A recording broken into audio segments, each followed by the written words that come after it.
बाजारात आत्तापर्यंत बरेच सारे डाएटचे फॅड्स येऊन गेले, परंतु एक गोष्ट तुम्ही नोटीस केली का की ह्यातले डाएट फॅड्स जे होते ते काही जणांना सूट झाले आणि काही जणांना त्याचा काहीही फायदा झाला नाही आणि काही जणांना त्यापासून काहीतरी नुकसान झालं.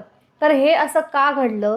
कारण त्या डाएट प्लॅन्समध्ये सगळ्यात मोठा एक प्रॉब्लेम होता आणि तो म्हणजे तो एकच डाएट प्लॅन सगळ्यांसाठी होता. त्याच्यामध्ये कुठल्याही प्रकारचे व्हेरिएशन्स नव्हते किंवा कुठल्याही प्रकारची विभागणी नव्हती की बारीक माणसांनी जर हा डाएट प्लॅन फॉलो केला तर काय होईल, जाड माणसांनी केला तर काय होईल, पित्त प्रकृतीने केला तर काय होईल, वात प्रकृतीने केला तर काय होईल. आणि म्हणूनच त्याचे जे रिझल्ट्स होते ते मिक्स स्वरूपाचे होते. कुठल्याही डाएट प्लॅनमध्ये युनिफॉर्म असा रिझल्ट सगळ्यांना मिळाला नाही आणि त्यामुळे जे काही क्लेम्स होते ना ते हळूहळू फेड होत गेले. म्हणजे सुरुवातीला एक ट्रेंड आला जेव्हा की बऱ्याच लोकांना त्याचा फायदा झाला होता आणि मग ज्या लोकांना फायदा झाला ते बघून इतर लोकांनी तो ट्रेंड फॉलो केला, परंतु त्यांना फायदा नाही झाला आणि म्हणून मग तो ट्रेंड हळूहळू खाली गेला. तर हे जे घडलं तर ते का घडलं? तर ते कारण एकच आहे की सगळ्यांना सेम टू सेम जो आहे डाएट प्लॅन तो फॉलो करावा लागला आणि त्याचा फायदा सगळ्यांना झाला नाही. मग आज मी असा कुठला डाएट प्लॅन सांगणार आहे? तर मी आयुर्वेदिक डाएट प्लॅन सांगणार आहे. आणि जर तुम्हाला कोणी म्हटलं ना की मी तुम्हाला एक आयुर्वेदिक डाएट प्लॅन देते तर तिथंच आयुर्वेद ते रिजेक्ट करतं. आणि म्हणूनच आयुर्वेदामधली सिस्टीम जी आहे डाएटची ती मी तुम्हाला इथे सांगणार आहे. आजचा जो व्हिडिओ आहे तो आयुर्वेदिक सिस्टीमशी रिलेटेड आहे. त्यामुळे जर का तुम्ही हा व्हिडिओ तुम्हाला एक रेडीमेड डाएट चार्ट मिळेल, तुम्हाला टाइम टू टाइम काय खायचं काय नाही खायचं याची माहिती मिळेल, अशा हिशोबाने जर का तुम्ही हा व्हिडिओ बघत असाल तर तुमचा भ्रमनिरास होणार आहे. पण जर का तुम्ही हा व्हिडिओ शेवटपर्यंत बघितलात तर नक्की तुम्ही तुमचा स्वतःचा डाएट चार्ट बनवू शकाल आणि तुम्ही मला ते सांगू शकाल. इतका कॉन्फिडन्स तुम्हाला येईल. इतक्या छान प्रकारे स्टेप बाय स्टेप मी तुम्हाला सगळे आयुर्वेदाचे प्रिन्सिपल सांगितलेले आहेत, जेणेकरून तुम्ही स्वतः ठरवू शकाल की तुम्हाला काय खायचंय, कधी खायचंय, कुठे खायचंय. सगळं इत्थंभूत आहाराविषयी जे जे काही नियम आयुर्वेदामध्ये सांगितलेले आहेत ते सगळे इथे मी एक्सप्लेन करणार आहे. आणि ॲट द एंड थोडासा सिंपल की तुम्ही तुमचा डाएट प्लॅन कसा क्रिएट करू शकता याविषयीचं सुद्धा मार्गदर्शन केलेलं आहे. त्यामुळे व्हिडिओ शेवटपर्यंत नक्की बघा. व्हिडिओ आवडला तर लाईक करा, शेअर करा, चॅनलला सबस्क्राईब करा आणि कमेंट नक्की करा की तुम्ही तुमचा डाएट प्लॅन काय बनवला आहे ते. नमस्कार, मी doctor Pallavi Suryavanshi, MD Ayurveda doctor, holistic fertility counsellor आणि Ayurveda lifestyle coach. Diet system हा जो डाएट प्लॅन आपण तयार करणार आहोत तुमच्यासाठी, प्रत्येकासाठी, तर त्याच्यामध्ये आपल्याला खूप महत्त्वाचे असे 5 गोष्टी आहेत आणि त्या 5 गोष्टींवरती आपल्याला फोकस करायचा आहे. पहिली महत्त्वाची गोष्ट म्हणजे अग्नी. अग्नी म्हणजेच आपला जाठर अग्नी, डायजेस्टिव्ह फायर जे आहे ते खूप महत्त्वाचे आहे. सगळ्यात महत्त्वाचा हा फॅक्टर असणार आहे. हा कसा परीक्षण करायचा हे मी पुढे सांगणारच आहे. सध्या मी 5 कुठले कुठले फॅक्टर आपल्याला बघायचे ते सांगते. तर पहिला झाला अग्नी. जर का आपण आपल्या अग्नीला सूट होणारा असा आहार घेतला तर तो मेडिसिन सारखा काम करू शकतो, औषधासारखा काम करू शकतो आपल्यासाठी.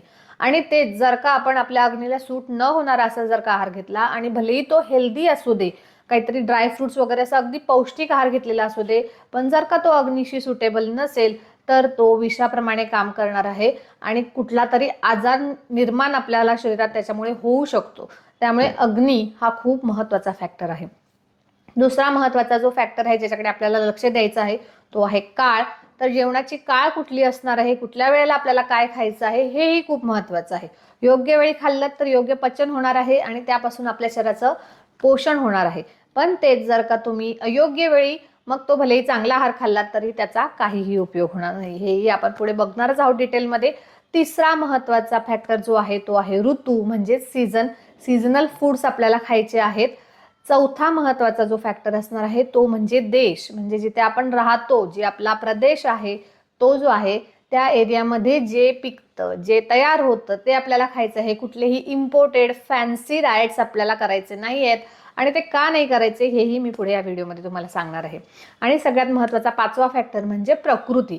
आपली जी जन्मापासून बनलेली प्रकृती असते ती आपल्या शरीराच्या कॉन्स्टिट्यूशनचा पार्ट असते आणि म्हणूनच त्या प्रकृतीला अनुसरून जर का आपण आपला आहार ठेवला तर तो तुम्हाला नेहमी सूट होणार आहे. त्यामुळे तुम्हाला कुठलाही त्रास होणार नाहीये आणि त्यामुळे तुमच्या शरीरामध्ये कुठली डेफिशियन्सीज किंवा इम्बॅलन्सेस तयार होणार नाहीयेत.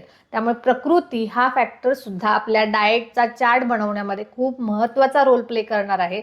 आपली ही सिस्टीम सेट करण्यासाठी आपली प्रकृती आपल्याला माहिती असणं महत्त्वाचं आहे. आणि त्यामुळे तुम्हाला जर तुमची प्रकृती जाणून घ्यायची असेल तर माझा नेक्स्ट व्हिडिओ येणार आहे, ज्याच्यामध्ये मी तुम्हाला तुमची प्रकृती कशी पाहायची ते सांगणार आहे. त्यामुळे नक्की चॅनलला सबस्क्राईब करा, जेणेकरून तुम्हाला येणारे सगळे व्हिडिओ वेळच्या वेळेला बघता येतील.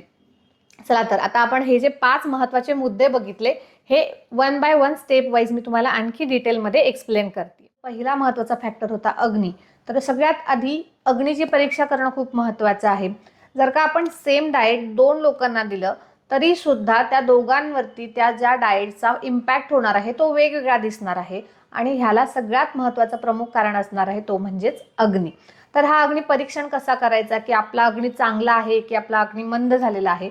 तर 4 महत्त्वाच्या गोष्टींकडे लक्ष द्यायचं. एक, आपली भूक व्यवस्थित आहे का. तुम्हाला वेळेवर अगदी छान कडकडीत अशी भूक लागत असेल तर तुमचा अग्नी अतिशय छान आहे, व्यवस्थित आहे. दुसरं, जेवल्यानंतर 1-2 तासांनी वगैरे तुम्हाला ब्लोटिंग होत नाही ना, म्हणजे तुमच्या पोटात गॅसेस होत नाहीयेत ना किंवा सतत गॅस पास होत नाहीये ना, तर तुमचा अग्नी व्यवस्थित आहे. जर का तुम्हाला गॅस होत असतील तर तुमचा अग्नी मंद झालेला आहे किंवा मग तुम्ही तुमच्या अग्नीच्या शक्तीपेक्षा जास्तीचं जेवण घेतलेलं आहे आणि ते पचायला अग्नीला वेळ मिळत नाहीये किंवा तेवढी त्याची शक्ती कमी पडते आहे. तिसरं महत्त्वाचं म्हणजे जर तुम्हाला पोट व्यवस्थित साफ होत असेल, वेळच्यावर शौचास होत असेल, टॉयलेटला साफ होत असेल, तर तुमचा अग्नी व्यवस्थित आहे. याचाच अर्थ की अग्नी व्यवस्थित अन्न पचवून मलाची निर्मिती व्यवस्थित करतोय आणि त्यामुळे व्यवस्थित पोट साफही होत आहे. ही तिसरं महत्त्वाचं गोष्ट जर होत असेल तर तुमचा अग्नी अगदी व्यवस्थित आहे. त्यामुळे ही लक्षणं जर का तुमच्यामध्ये असतील तर तुमचा अग्नी योग्य आहे. आणि जर ह्याच्यामध्ये काही प्रॉब्लेम्स येत असतील तर मग तुमचा अग्नी मंद झालेला आहे. त्यामुळे एकतर तुम्ही तुमच्या आहारावरती थोडा दिवस जर का कंट्रोल केलं, अग्नी वाढवण्यासाठी, भूक चांगली करण्यासाठीचे जे काही उपाय असतात ते केलेत किंवा मग जवळपासच्या वैद्यांकडे जाऊन थोडीशी औषधं घेतलीत जी की पचन इम्प्रूव्ह होण्यासाठी कारणीभूत म्हणजे मदत करतात, तर त्यानेही तुम्हाला फायदा होऊ शकतो. पण अग्नीची परीक्षा ही खूप महत्त्वाची आहे जेव्हा तुम्ही तुमचं डाएट डिसाईड करतायत. त्यामुळे हवं तर तुम्ही व्हिडिओ थोडा वेळ पॉज करा आणि तुम्ही बघा की तुम्हाला मी ही जी 3 लक्षणं सांगितली ती तुमच्यामध्ये दिसत आहेत का. तुम्हाला वेळेवर भूक लागतीये का, पोटात गॅसेस होत नाहीयेत ना, पोट व्यवस्थित साफ होतंय का. हे जर व्यवस्थित होत असेल तर तुमचा अग्नी अगदी योग्य आहे.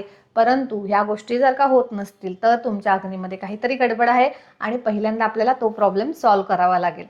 त्यानंतर दुसरा महत्त्वाचा जो मुद्दा होता आपला होता तो म्हणजेच काळ. ह्याला खूप महत्त्व आहे. योग्य वेळी योग्य आहार घेतलात तर तो तुमचं योग्य पोषण करणार आहे आणि त्याचा तुमच्या शरीराच्या वाढीसाठी उपयोग होणार आहे. पण तेच तुम्ही अयोग्य वेळी योग्य आहार जरी घेतलात तरी सुद्धा त्याचा काहीही उपयोग होऊ शकत नाही. उलट त्यामुळे त्रासच वाढू शकतो. तर ही योग्य वेळ कुठली. ब्रेकफास्ट. तर आजकाल बऱ्याचदा सांगितलं जातं की breakfast is must, breakfast is must. बरोबर आहे. परंतु पुन्हा एकदा तिथे जर तुम्हाला त्या वेळेमध्ये भूक असेल तर तुम्ही ब्रेकफास्ट जरूर घ्या. हे पुन्हा एकदा वयावरती सुद्धा असतं. तरुण वयामध्ये अग्नी आणखी चांगला असतो, व्यवस्थित असतो. त्यामुळे तरुण वयामध्ये 3 वेळेचं जे जेवण असतं ते व्यवस्थित पचू शकतो. शरीराची हालचालही तितकी असू शकते. परंतु जसं जसं वय वाढतं शरीराची हालचालही कमी होते आणि त्यावेळेला कदाचित तुम्हाला फक्त 2 मील्सची गरज असू शकते आणि अशा वेळेला तुम्ही ब्रेकफास्ट नाही केलात तरी सुद्धा चालणार आहे. बरेचसे माझ्याकडे जे पेशंट येतात जे की मी लक्षणं मगाशी सांगितली की अग्नीमध्ये गडबड असते आणि त्यामुळे सतत गॅसेस होणं किंवा पोट साफ न होणं किंवा इतर काहीतरी आमाशयाशी रिलेटेड, आपल्या डायजेस्टिव्ह ट्रॅक्टशी रिलेटेड काहीतरी इश्यूज असतील, तर अशा पेशंटना मी आवर्जून सांगते की तुम्ही तुमचा ब्रेकफास्ट स्किप करा, सकाळी खाऊ नका आणि डायरेक्ट लवकर थोडंसं, म्हणजे जर का तुमचं जेवण अगदी दुपारी होत असेल, 12-1 वाजता होत असेल तर तुम्ही ब्रेकफास्ट स्किप करा आणि लंचचं जे टायमिंग आहे ते आणखी थोडं लवकर आणा. म्हणजे अगदी तुम्ही 10 ते 11च्या दरम्यान डायरेक्ट लंच केलं तरी सुद्धा चालणार आहे. पण हा डिसिजन तुम्हाला तुमच्या भुकेवरती घ्यायचा आहे. त्यानंतर जेवणाचं, म्हणजे ज्यांचा ब्रेकफास्ट होतोय त्यांचा ठीक आहे, पण ज्यांचा ब्रेकफास्ट होत नाही त्यांच्यासाठी हे टायमिंग सांगितलं. ज्यांचा ब्रेकफास्ट समजा 8 वाजता होत असेल तरी सुद्धा 12 ते 1च्या दरम्यान तुमचं दुपारचं जेवण हे झालंच पाहिजे आणि दुपारचं जेवण हे व्यवस्थित पूर्ण ताट भरून, म्हणजे तुमच्या भुकेच्या हिशोबाने, पण ते परिपूर्ण असलं पाहिजे. त्याच्यामध्ये पुन्हा तुम्ही कुठले तरी डाएट प्लॅन्स करत असाल तर त्याच्या अनुसरून असं काही न करता व्यवस्थित तुमच्या भुकेप्रमाणे ते जेवण असलं पाहिजे. आणि रात्रीचं जेवण हे सूर्यास्ताच्या आधी होणं खूप महत्त्वाचं आहे. आयुर्वेदाचा काळाच्या बाबतीत जो खूप महत्त्वाचा नियम आहे तो म्हणजे सूर्योदय आणि सूर्यास्त. ह्या दोन जे आपल्याला हे दिलेले आहेत, पॅरामीटर्स दिलेले आहेत किंवा ज्या लाईन्स दिलेल्या आहेत, एक सूर्यास्ताची लाईन आहे, एक सूर्योदयाची लाईन आहे आणि एक सूर्यास्ताची लाईन आहे. तर ह्या लाईनमध्ये हा जो टाइम स्पॅन दिलेला आहे एवढ्यातच तुम्हाला खायचं आहे. तुम्ही जर बघितलं तर आपल्या आजूबाजूचे जे प्राणी पक्षी जे काही असतात ते ह्याच वेळेत खातात आणि त्यामुळे ते फिट असतात. ते असे लुकडे जाडे असे वेगळे वेगळे आकाराचे नसतात, कारण ते सूर्योदय आणि सूर्यास्त ह्या टाइम स्पॅनमध्येच त्यांचं काय असेल ते कार्यभाग करतात, जेवतात, फिरतात, जे काही करतात काम करतात आणि सूर्यास्तानंतर ते झोपी जातात. बरोबर आहे. आपल्यासाठी ते थोडं पॉसिबल नाहीये, पण किमान आपण जेवणाच्या बाबतीत तरी हा नियम फॉलो करू शकतो की सूर्योदय आणि सूर्यास्त जास्तीत जास्त 7 ते 7:30 पर्यंत तुम्ही रात्रीचं जेवण उरकलं पाहिजे आणि ते सुद्धा हलकं सुपाच्य असं जेवण असलं पाहिजे. कारण अगदी लॉजिकल आहे, ज्यावेळी दिवस असतो त्यावेळेला आपल्याला एक्सटर्नल हीट सुद्धा मिळत असते आणि आपल्या जठराग्नीला ती सपोर्ट करत असते आणि त्यामुळे आपण जे काही खातोय त्याचं खूप छान प्रकारे पचन होतं. पण ते जेव्हा आपण रात्रीच्या वेळेला बऱ्याचदा लेट नाईट वगैरे खाल्लं तर त्यावेळेला जे काही काम करायचे ते फक्त तुमच्या जठराग्नीला करायचे, बाहेर येऊन कुठलीही एनर्जी नाहीये, कुठली सुद्धा हीट सपोर्ट करण्यासाठी नाहीये आणि त्यामुळे ताण येतो पुन्हा एकदा जठराग्नीवर आणि ऑलरेडी त्याची झोपायची वेळ झालेली असते, सुट्टी झालेली असते आणि मग हे एक्स्ट्रा ओव्हरटाईम करावा लागतो आणि मग ते आणखी जास्त थकून जातं, आणखी मंद होतं. आणि जे लोक वारंवार असे हे लेट नाईट डिनर करत असतात प्लस हेवी डिनर करत असतात त्या लोकांना पुढे जाऊन बरेचसे लाईफस्टाईल डिसऑर्डर्स होतात. बरेचसे, कारण त्यांना तुम्ही विचारलं कोलेस्ट्रॉल आहे का, आहे, शुगर आहे का, आहे, हायपरटेन्शन आहे का, आहे, म्हणजे अगदी 30-40 मध्येच त्यांना ह्या सगळ्या गोष्टी लागलेल्या असतात. आणि ह्याचं एक सगळ्यात महत्त्वाचं प्रमुख कारण म्हणजे त्यांची जेवणाची वेळ. म्हणूनच तुमचा डाएट चार्ट बनवत असताना जरी तुम्ही तुमच्या कामात असाल, म्हणजे मी असं म्हणत नाही की तुम्ही कामं सोडून द्या आणि फक्त डाएट चार्टच्या, पण तुम्ही मध्ये थोडासा ब्रेक घ्या, लंच करून घ्या, डिनर करून घ्या आणि मग तुमचं काम कंटिन्यू करा. भले तुम्ही मग थोडासा झोप तुमची थोडीशी इम्पॅक्ट होईल, पण त्याच्यावरती सोल्युशन आहे, ते मी माझ्या पुढच्या म्हणजे जो व्हिडिओ झोपेसंदर्भात असेल त्याच्यामध्ये सांगून देईन. आजचा आपला विषय आहे डाएट, त्यामुळे आपण डाएटवरतीच फोकस ठेवूया. तर काळ हा खूप महत्त्वाचा आहे, त्यामुळे तुम्ही तुमचा डाएट चार्ट जो आता प्लॅन करत आहात माझ्यासोबत त्याच्यामध्ये जेवणाच्या टायमिंग्स लिहिताना तुम्हाला सूर्योदय आणि सूर्यास्त ह्या दोन गोष्टी लक्षात ठेवायच्या आहेत. आणि स्वतःसाठी आपण जे काही करतोय ना काम सगळं ते स्वतःसाठी आहे, म्हणूनच हे जे डाएट आहे तेही स्वतःसाठी आहे. अन्नमयम पुरुषा म्हणलेलं आहे, अन्नापासूनच आपली निर्मिती आहे आणि त्याच्यासाठी जर का आपण वेळ काढणार नसू तर काहीच अर्थ उरणार नाही. मग तुम्ही भलेही किती श्रीमंत व्हा, किती बँक बॅलन्स कमवा, पण जो सगळ्यात महत्त्वाचा सगळ्यात श्रीमंत असा व्यक्ती असतो त्याची हेल्थ खूप महत्त्वाची असते. त्यामुळे हेल्थ प्रायोरिटी देणं खूप खूप महत्त्वाचं आहे. पुढचा मुद्दा आपण बघूया. आता पुढचा आयुर्वेदानुसार रूल काय आहे, तर त्याच्यामध्ये पुढचा रूल जो आपला येणार आहे तो आहे आहार विधी विधान. आहार विधी विधान म्हणजे जेवण करत असताना कुठले कुठले नियम फॉलो करायचे आहेत हे डिटेलमध्ये आयुर्वेदामध्ये सांगितलेलं आहे. आणि मग त्यामध्ये काय काय गोष्टी इन्क्लूड होतात, तर त्यामध्ये आपण खात असलेला आहार हा उष्ण स्वरूपाचा, स्निग्ध स्वरूपाचा असावा असं सांगितण्यात आलेलं आहे. म्हणजेच गरम ताजं अन्न आपल्याला खायचं आहे. अगदीच कोरडं कोरडं सगळं खायचं नाही आहे, नाहीतर मग ते पचन व्यवस्थित होणार नाही आणि शरीरामध्ये खूप जास्त रुक्षता वाढली तर जो आपला डायजेस्टिव्ह ट्रॅक असतो ना तोही वृक्ष बनायला लागतो आणि तो वृक्ष झाला की जी मूवमेंट व्हायला पाहिजे, जी हालचाल व्हायला पाहिजे पचनाशी संबंधित तीही होत नाही. आणि इतरही शरीरातल्या बऱ्याचशा गोष्टी आहेत की जिथे आपल्याला स्निग्धपणाची गरज असते तिथेही तो स्निग्धपणा पुरवला जात नाही. जसं की आपली सांधे आहेत, जॉईंट्स आहेत, जिथे लुब्रिकेशनची गरज असते, मग तेही कोरडे पडतात, त्यातूनही आवाज यायला लागतो, मग ते रिप्लेस करावे लागतात. ह्या पुढच्या गोष्टी झाल्या. पण स्निग्धपणा हा आपल्या आहारामध्ये असलाच पाहिजे. अगदीच सगळं डाएटसाठी म्हणून सगळा तेल तूप सगळं कट ऑफ करण्याची गरज नाहीये. तर हा एक नियम झाला. त्यानंतर मन एकाग्र असणं, तन मना भुंजित असं म्हणलेलं आहे. म्हणजे ज्यावेळी आपण जेवतो त्यावेळी आपलं पूर्ण लक्ष आपल्या जेवणाकडे असलं पाहिजे. तुम्ही जर का स्क्रीन बघत फक्त खिचडी जरी खाल्लीत ना, डाळ भातासारखी खिचडी असते, तरी सुद्धा ते जेवण तुमच्यासाठी हेवी होऊ शकतं. म्हणजे आपण म्हणतो की सगळ्यात लघु आहार म्हणून आपण डाळ तांदळाची खिचडी बनवतो की पचायला हलकी असते, पण तीच खिचडी जर का तुम्ही स्क्रीन लावून मोबाईल बघत बघत खाल्लीत ना तर ती सुद्धा पचायला जड होऊ शकते. कारण बऱ्याचदा अंदाजही येत नाही आपण किती खातोय, आणि ते जे खातोय त्याच्याकडे लक्ष नसल्यामुळे बऱ्याचदा त्याचा जो आपल्याला इच्छित परिणाम आहे ना, तो आपल्या शरीरावर दिसत नाही. त्यामुळे खूप महत्त्वाचा नियम जो आहे तो आहे तन्मना भुंजीत. त्यानंतर इतरही नियम सांगितलेले आहेत, जसं की फार गडबडीने खाऊ नये, फार सावकाशही खाऊ नये, त्याचबरोबर खूप जास्त हसत, खूप जास्त बोलत सुद्धा खाऊ नये. असे नियम 8-10 नियम हे आयुर्वेदामध्ये सांगितलेले आहेत. त्याला आहार विधिविधान म्हटलेलं आहे. आणि हे आहार विधिविधान सुद्धा आपल्या डाएट चार्टमध्ये असणं महत्त्वाचं आहे. कारण आपण फक्त डाएट चार्ट घेतोय, त्याच्यातल्या कॅलरीज मोजतो. आयुर्वेदाने कधीही कुठेही कॅलरीज मोजायला सांगितलेल्या नाहीयेत, आणि म्हणूनच आयुर्वेद शाश्वत आहे, टिकून आहे. कारण ज्यावेळी आपण कॅलरीज मोजायला सांगतो ना, तर ते एक असं बर्डन येऊन जातं, टेन्शन येऊन जातं. ही गोष्ट खाऊ की नको खाऊ, खाऊ की नको खाऊ, याची किती कॅलरीज असतील असा विचार येतो. त्यामुळे आयुर्वेदाने असं नाही सांगितलेलं. मन एकाग्र करून शांत चित्ताने तुम्ही जे काही खाल ना, ते व्यवस्थित पचलं जाईल आणि ते तुमच्या शरीराचं पोषणच करेल. त्यापासून तुम्हाला अपाय होणार नाही. पण तेच जर का त्या जेवणाकडे तुमचं लक्ष नसलं, किंवा बऱ्याचदा ना आपण जे डाएट्स करतो ते अजिबात टेस्टी नसतात, असे एकदम टेस्टलेस असतं. बऱ्याचदा असं म्हटलं जातं की जे फूड हेल्दी आहे ना, त्याला काही टेस्ट नसते. तर हे अगदी चुकीचं आहे. आयुर्वेदाने मनाला आवडेल असा आहार करायला सांगितलेला आहे. पण तो मनाला आवडेल असं म्हटलेलं आहे, म्हणजेच जिभेची चोचले पुरवा असा त्याचा अर्थ होत नाही. तर आपण ज्यावेळी खातो तेव्हा त्याची चव चांगली असणं, म्हणजे आपल्याला खाल्ल्यानंतर प्रसन्न वाटलं पाहिजे. भलेही ती मेथीची भाजी असू दे, पण ती तुम्हाला आवडली, चांगली लागली, रुचकर लागली, म्हणजे त्यात व्यवस्थित तेल, तिखट, मीठ सगळं असेल, तर ती चांगली आहे. तुम्ही त्यातलं बरंचसं कट ऑफ करून टाकलं आणि मग नुसती उकडलेली मेथीची भाजी दिलीत, तर ती चव लागणार आहे का? नक्कीच नाही लागणार.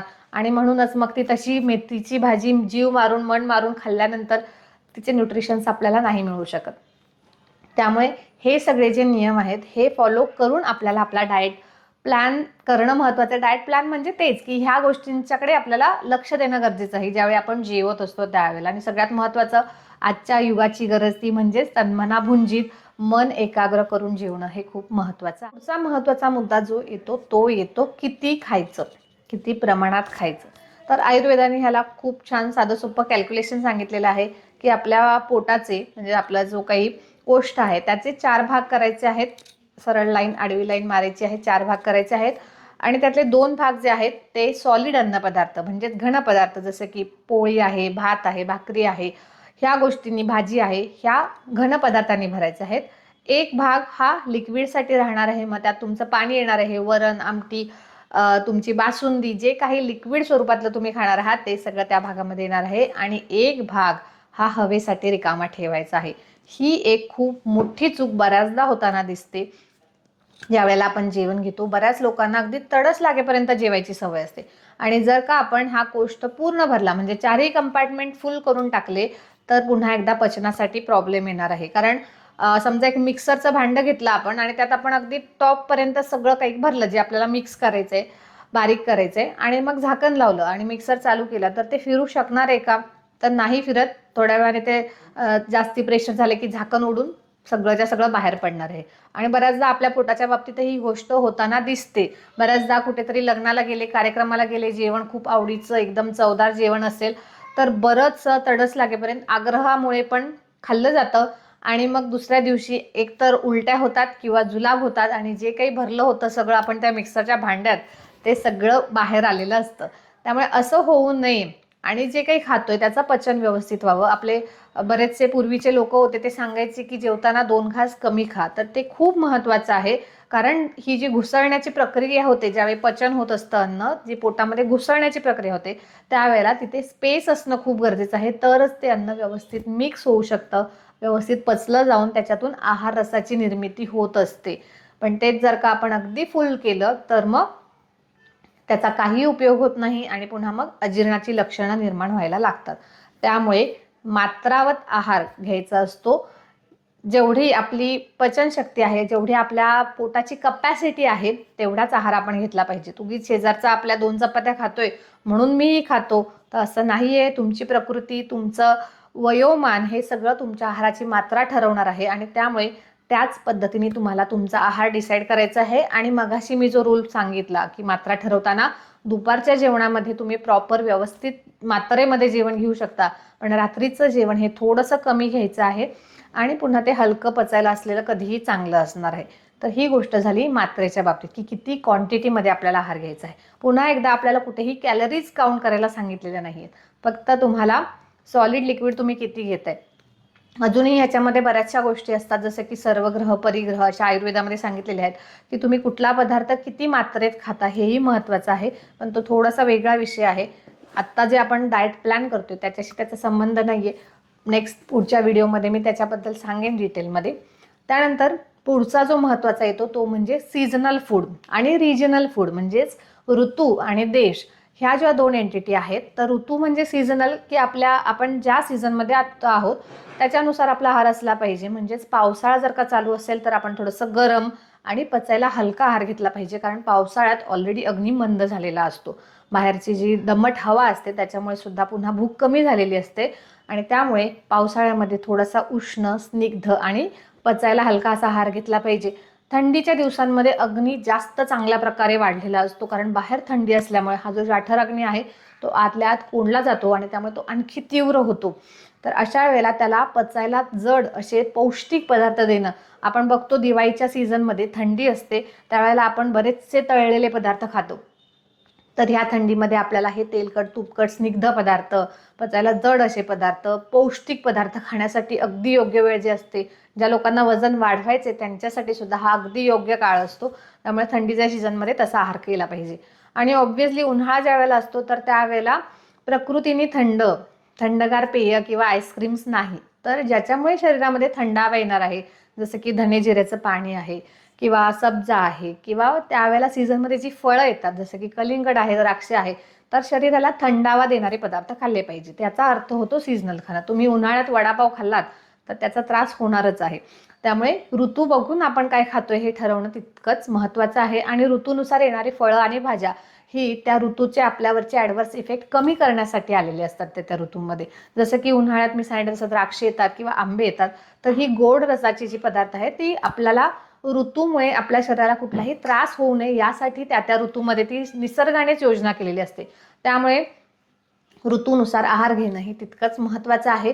आणि देश, आत्ताच्या काळात तर देश ही संकल्पना सांगणं खूप गरजेचं असं झालेलं आहे, कारण सगळीकडे सगळ्या प्रकारचा आहार आता मिळतो आणि त्यामुळे आपण आपल्या क्षेत्रात, आपल्या देशात राहत असताना, म्हणजेच आपण जिथे जन्मलो किंवा आपण जिथे राहतोय त्याच्या 100 किलोमीटरच्या परिसरामध्ये जे काही उगतं पिकतं ते सगळं आपल्याला खाणं हे आपल्यासाठी, शरीरासाठी पौष्टिक असतं. म्हणजे आपण महाराष्ट्रात राहतोय तर मुख्य आहार हा आपला महाराष्ट्रीयन फूड असला पाहिजे. आणि मग अगदी 15 दिवसातून वगैरे आपण एखादं बाहेरचं वेगळं खाऊ शकतो. पण आजकाल आपण बघतो की मुलांच्या डब्यामध्ये सर्रास इडली, डोसा, ढोकळा हे पदार्थ दिसतात, जे की ॲक्च्युली महाराष्ट्रीयन नाही आहेत आणि म्हणून सुद्धा बरेचसे डायजेशनशी रिलेटेड इश्यूज दिसून येतात. तर आपल्या देशामध्ये जे पिकतं ते आपल्या जीन्समध्ये सुद्धा असतं, कारण आपले आजी पणजी म्हणजे जे काही आपले असतात ते सगळेजण तोच आहार खात आलेले असतात आणि ते आपल्या शरीराला साम्य झालेलं असतं. आपण त्या देशात जन्माला आलेलो आहोत, त्यामुळे देश याचा अर्थ होतो प्रदेश. तर त्या प्रदेशातलं जे अन्न आहार असतो तो आपल्या शरीराला साम्य असतो आणि म्हणून पचनाशी संबंधित आपल्याला आपल्या देशातला आहार हा चांगला आहे. त्यामुळे आपल्या डाएट प्लॅनमध्ये मॅक्झिमम जे काही पदार्थ असणार आहेत ते आपल्या प्रदेशात उत्पन्न होणारे, जिथे आपल्या प्रदेशामध्ये ज्या गोष्टींचं पीक घेतलं जातं, इवन फळांमध्ये सुद्धा तुम्ही ॲवोकाडो खाण्यापेक्षा पेरू खाल्लात तर तो तुम्हाला जास्त प्रमाणात न्यूट्रिएंट्स देऊ शकतो. कारण भलेही त्या ॲवोकाडोमध्ये बरेचसे कंटेंट असतील पण तो तुमच्या प्रदेशातला नाही आहे, तो तुमच्या शरीराला साम्य नाही आहे आणि त्यामुळे त्यातले सगळेच्या सगळे कंटेंट तुमच्या शरीरात ॲब्सॉर्ब होतीलच असं नाही. तेच तुम्ही पेरू खा, सीताफळ खा, केळी खा, डाळिंब खा, आपल्या प्रदेशामध्ये जी फळं येतात ना ती फळं खाणं कधीही चांगलं आणि त्यातून तुम्हाला नक्कीच जास्ती फायदा होऊ शकतो. त्यामुळे ही गोष्ट खूप महत्त्वाची आहे. आणि त्यामुळे आपला डाएट प्लॅन करत असताना आपण कुठल्या गोष्टी ॲड करायच्या, आपण चिया सीड्स ॲड करायचे का तीळ ॲड करायचे हे आपण ठरवणं खूप महत्त्वाचं आहे. त्यामुळे ही एक गोष्ट आवर्जून आपल्या डाएट प्लॅनमध्ये नक्की. आता लास्ट पार्ट जो आहे तो म्हणजेच प्रकृती. तर आपली प्रकृती कुठली आहे? वाताची आहे, पित्ताची आहे, कफाची आहे. मोस्टली एक दोषाची प्रकृती नसते. आपल्या एका दोषाबरोबर जो प्रधान दोष आहे त्याच्यासोबत दुसरेही थोडेसे अल्प प्रमाणात इतर दोषाचीही लक्षणं प्रत्येक व्यक्तीमध्ये असतात. परंतु जो काही डॉमिनंट आहे, म्हणजे एखादी व्यक्ती जर का वात प्रकृतीची असेल तर अशा व्यक्तीला थोडासा उष्ण गुणाचा, थोडासा स्टॅबिलिटी आणणारा असा आहार असणं खूप गरजेचं आहे. तर तो त्यांच्यासाठी योग्य होतो आणि त्यांच्या प्रकृतीला सूट पण होतो आणि त्यांना स्टॅबिलाइज व्हायला मदतही करतो. तेच जर का कोणी पित्त प्रकृतीचं असेल तर त्यांच्या शरीरामध्ये ऑलरेडी उष्णता जास्त असते, त्यामुळे वरून त्यांना उष्ण पदार्थ न देता त्यांच्या शरीरामध्ये थंडावा निर्माण करणारी आणि त्यांचा अग्नीही थोडासा चांगला असतो, त्यामुळे अशा व्यक्तींसाठी क्वांटिटी ठरवताना थोडीशी चांगल्या प्रकारे क्वांटिटी ठरवणं सुद्धा गरजेचं असतं. आणि तेच जर का कफ प्रकृतीवाले असतील तर त्यांना अगदी थोडंही खाल्लं तरी सफिशियंट होणार असतं, कारण गुरुगुणाचा स्वभाव असो, त्यामुळे थोडंही अन्न घेतलं तरी त्यांचं वजन वाढू शकतं. त्यामुळे अशा लोकांसाठी आहार डिसाईड करताना थोडासा लाईट म्हणजेच पचायला हलका, गुणाने हलका असा आहार असणं खूप गरजेचं आहे. त्याचबरोबर कफ न वाढवणारा असा वृक्ष आहार त्यांच्यासाठी सुटेबल होऊ शकतो. त्यामुळे प्रकृती बघून त्या टाईपचा आहार आपल्या डाएट चार्टमध्ये आणणं हे सुद्धा तितकंच महत्त्वाचं आहे. मला वाटतं आतापर्यंत मी जे काही सगळे वेगवेगळे आस्पेक्ट सांगितलेले आहेत, ते सगळे आस्पेक्ट्स जर का तुम्ही व्यवस्थित ऐकले असतील, पॉईंट आउट केले असतील आणि त्याप्रमाणे जर का स्वतःचं ॲनालिसिस केलं तर तुमचा अतिशय सुंदर असा पर्सनलाइज्ड डाएट चार्ट तयार होऊ शकतो. त्यामुळे मला वाटतं पुन्हा एकदा हवं तर तुम्ही पॉज करा व्हिडिओ किंवा परत मागे जाऊन परत मी जे जे काही गोष्टी सांगितल्यात त्या तुमच्या डाएटमध्ये इन्क्लूड होत आहेत की नाही होत आहेत ते बघा आणि पुन्हा एकदा सगळं रिवाईज करा आणि एक छान डाएट प्लॅन तुमच्यासाठी नक्की तयार करा आणि मला नक्की कमेंट करून सांगा की तुमचा डाएट प्लॅन रेडी आहे का आणि तुम्हाला आवडलाय का तेही सांगा. कारण जेव्हा आपण असा स्वतःहून एक डाएट प्लॅन तयार करतो स्वतःसाठी, तो फॉलो होण्याचे चान्सेसही खूप चांगले असतात. दुसऱ्याने कोणीतरी रिकमेंड केलाय, मित्राने सांगितलंय किंवा डॉक्टरांनी सांगितलंय किंवा गुगलने सांगितलंय, तर तो डाएट प्लॅन फक्त आपण वाचतो, हे का ओके ओके ओके ओके होतं आणि जस्ट ठीक आहे, तिथून पुढे तो डाएट प्लॅन कामात येतो की नाही माहीत नाही. पण ज्या वेळेला आता तुम्ही हा स्वतःचा डाएट प्लॅन बनवाल ना तर तुम्ही तुमचं डोकं वापरलंय. त्यामुळे भलेही तुम्ही एखाद्या वेळेस हा डाएट प्लॅन फॉलो नाही केला ना तरी ज्यावेळी एखादी गोष्ट तुम्ही खाणार त्यावेळेला तुम्हाला ही गोष्ट नक्की आठवणार की तुम्ही तुमच्या डाएट प्लॅनमध्ये इन्क्लूड केलेली आहे की एक्सक्लूड केलेली आहे. त्यामुळे नक्की आत्ताच्या आत्ताच तुम्ही हा तुमचा डाएट प्लॅन बनवायला चालू करून घ्या. आता काही मिथ बस्टिंग गोष्टी मी सांगणार आहे, म्हणजेच काही आयुर्वेदाच्या नावाखाली खपवल्या जाणाऱ्या गोष्टी. तर सगळ्यात पहिलं महत्त्वाचं म्हणजे आयुर्वेद कुठल्याही प्रकारचं क्रॅश डाएट सांगत नाही. कुठल्याही प्रकारे आयुर्वेद एकदम सडन वेट लॉस करावा म्हणून काढे प्या, हे करा ते करा असं कुठल्याही प्रकारचा क्रॅश डाएट प्लॅन आयुर्वेदामध्ये सांगितलेला नाही आहे. त्यानंतर आयुर्वेदामध्ये कुठलाही एकच एक प्रकारचा आहार तुम्ही सतत खात राहा असंही सांगितलेलं नाही आहे. म्हणजेच एकच गोष्ट आहे किंवा लिक्विड डाएट ही सुद्धा कन्सेप्ट आयुर्वेदाची नाही आहे. त्यामुळे ह्या सगळ्या ज्या आहेत त्या आयुर्वेदाच्या नावाखाली तुम्हाला लोक सांगतात की आयुर्वेदाने हे सांगितलंय, आयुर्वेदाने हे सांगितलंय, पण खरंच सांगितलंय का तर नाही सांगितलेलं. म्हणजे कुठल्याही प्रकारचं crash diet, only liquid diet किंवा कुठले फक्त फळांवरती राहा आणि डेली सॅलड खा असंही आयुर्वेदाने सांगितलेलं नाही आहे. पुन्हा एकदा सॅलड खाताना बऱ्याचशा गोष्टी लक्षात ठेवणं गरजेचं आहे. फक्त सॅलड पचवणं हे खूप स्ट्रॉंग अग्नी असेल तरच पॉसिबल आहे. मग तुम्ही तेवढं वर्कआउट करायला लागेल, तुम्हाला तुमचा अग्नी तेवढा स्ट्रॉंग करावा लागेल तर तुम्हाला हे सॅलड्स पचवू शकतील. पण एवढा स्ट्रॉंग अग्नी नसेल आणि जर मी जी लक्षणं सांगितली की अग्नी तुमचा कमजोर आहे याची, म्हणजेच तुम्हाला ब्लोटिंग होत असेल, गॅसेस होत असतील, भूक लागत नसेल, पोट वेळेच्या वेळी साफ होत नसेल, तर डेफिनेटली तुमचा अग्नी ते सॅलड पचवू शकत नाही.